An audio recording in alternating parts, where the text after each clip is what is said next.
campanha para a manutenção do nosso grupo. Participe acessando nosso site.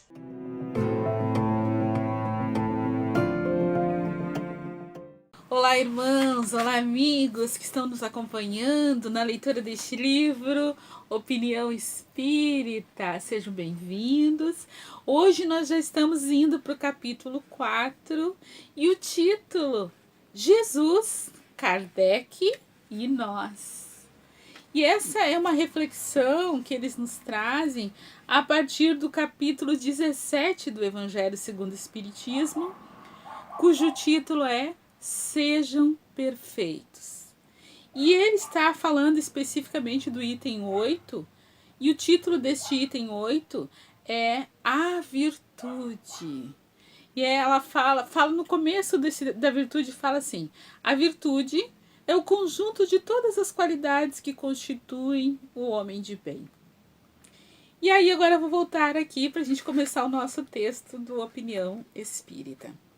Se Jesus considerasse a si mesmo puro demais, a ponto de não tolerar o conjunto das fraquezas humanas, se acreditasse que tudo deve correr por conta de Deus, se nos admitisse irremediavelmente perdidos na rebeldia e na delinquência, se condicionasse o desempenho do seu apostolado ao apoio dos homens mais cultos, se aguardasse encosto, apoio dinheiroso e valimento político a fim de realizar a sua obra, ou se recuasse diante do sacrifício,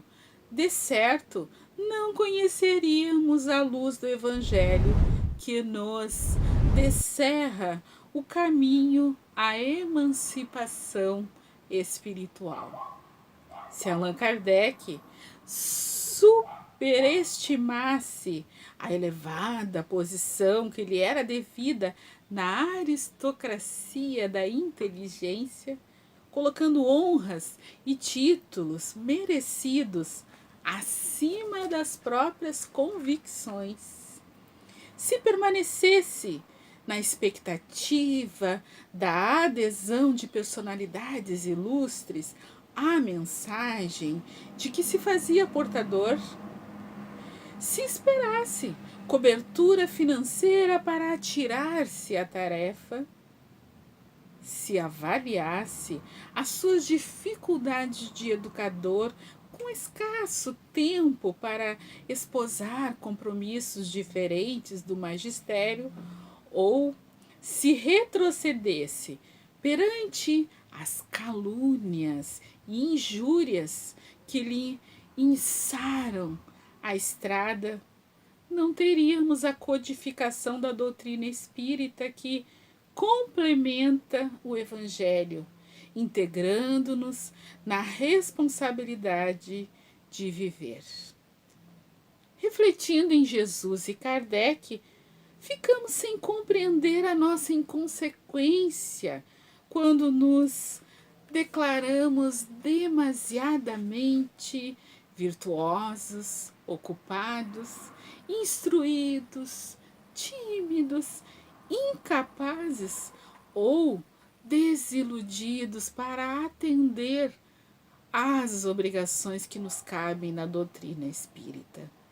Isso porque, se eles, o mestre e o apóstolo da renovação humana, passaram entre os homens sofrendo dilacerações e exemplificando o bem por amor à verdade, quando nós, consciências endividadas, fugimos de aprender e servir em proveito próprio, indiscutivelmente, estaremos sem perceber sob a hipnose da obsessão oculta, carregando equilíbrio por fora e loucura por dentro. Então, como eu falei no início, esse texto vem, né, fazendo uma referência ao sede perfeitos. E aí, então, eu trago um pouquinho desse sede, dessa exaltação que esse nosso irmão cardeal de Monroe nos traz. Meus filhos, é para a virtude verdadeiramente cristã e espírita, praticada com desinteresse, que eu os convoco.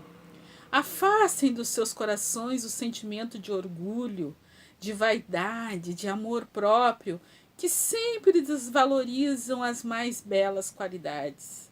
Não imitem o homem que se apresenta como modelo a ser seguido e que se gaba das suas próprias qualidades para aqueles que estão dispostos a ouvi-lo. Essa virtude, com ostentação, esconde quase sempre muitas mesquinharias e muitas fraquezas.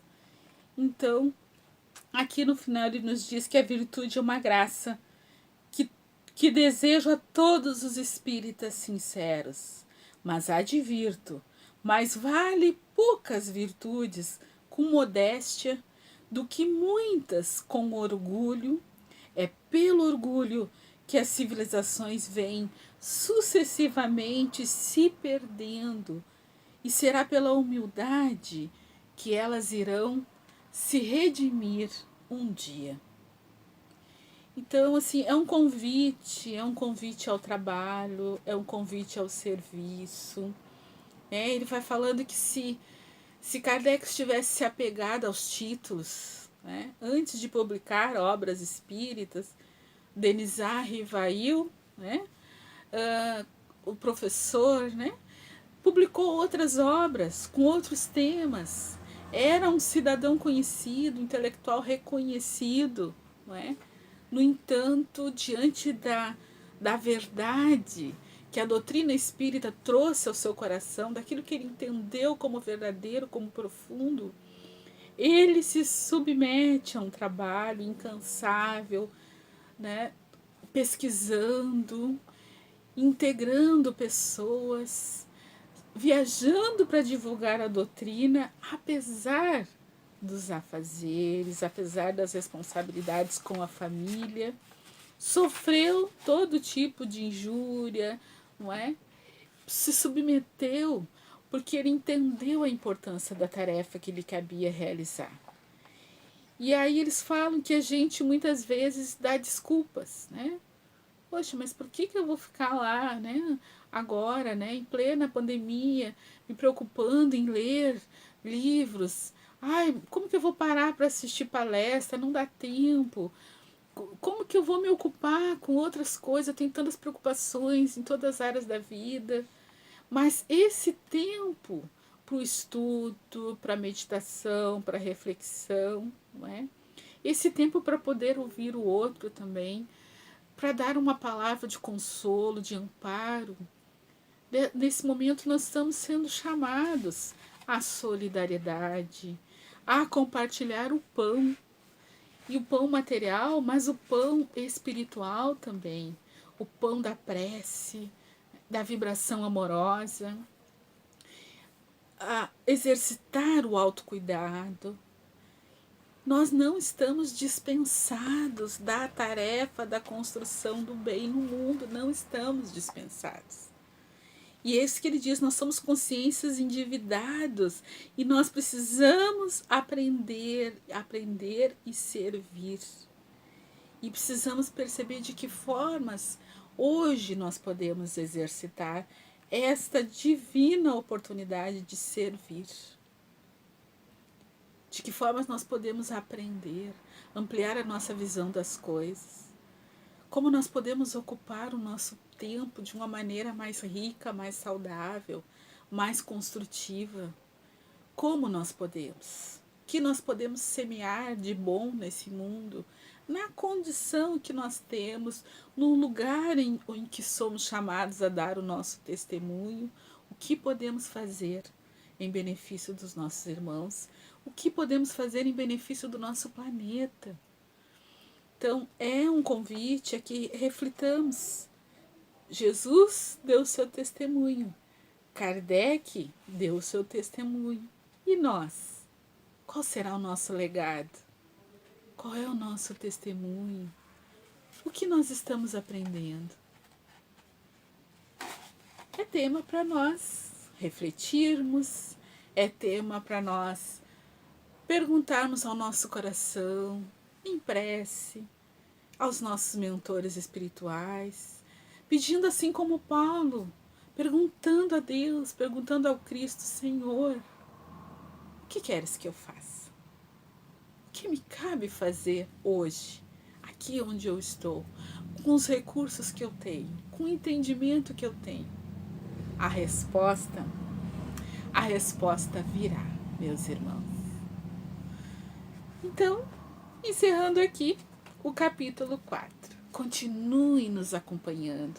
Deixem aí a opinião, o que vocês entenderam, o que vocês acham que já estão conseguindo realizar depois desse conhecimento, o que já começou a mudar para vocês. Um abraço. Campanha para a manutenção do nosso grupo. Participe acessando nosso site